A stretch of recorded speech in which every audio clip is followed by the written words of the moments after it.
Si l'on pensait la situation entre le PSG et Kylian Mbappé clarifiée depuis l'annonce de son départ au Real Madrid, il n'en est rien. Le joueur de 25 ans demande 100 millions d'euros à son ancien club pour des salaires et une prime impayée. Kylian Mbappé est parti en très mauvais termes du PSG. S'il a tenu à avoir un hommage au Parc des Princes pour sa grande dernière, de nombreux fans du club de la capitale ne comprennent pas son comportement.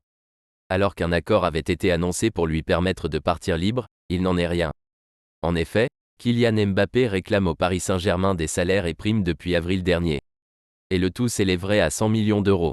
Mais Paris ne compte pas céder, désirant que le nouveau joueur du Real Madrid se conforme à l'accord qu'il aurait accepté de faire avec le PSG il y a quelques mois. Reste à savoir désormais comment se terminera ce litige, alors que Mbappé estime être dans son bon droit, et que l'accord oral a été cassé à de plusieurs reprises. Que ce soit avec le versement d'une prime à laquelle il avait renoncé, ou par sa mise à l'écart demandée auprès de Luis Enrique une fois l'annonce de son départ effectuée. Le Paris SG ne devrait toutefois pas embêter au niveau international avec ce problème de taille. Selon les informations de Mundo Deportivo, seule la justice française peut prendre les choses en main.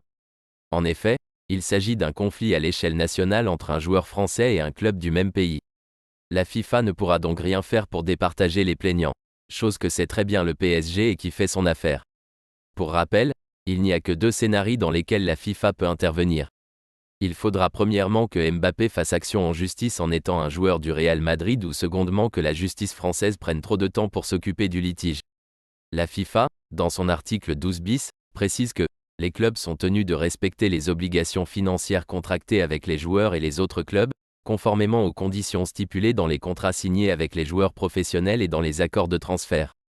Si rien n'était fait, les clubs en retard de paiement de plus de 30 jours pourront être sanctionnés sans qu'il existe, en principe, une base contractuelle qui le prévoit.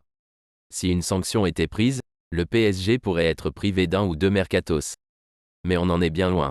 En attendant, il en va de même en ce qui concerne la saisie de la LFP pour ce litige. Une conciliation est possible, mais le champ d'action de la LFP est, comme pour des joueurs mis dans un loft, très limité. Le PSG n'est pas parti au bras de fer sans assurer ses arrières.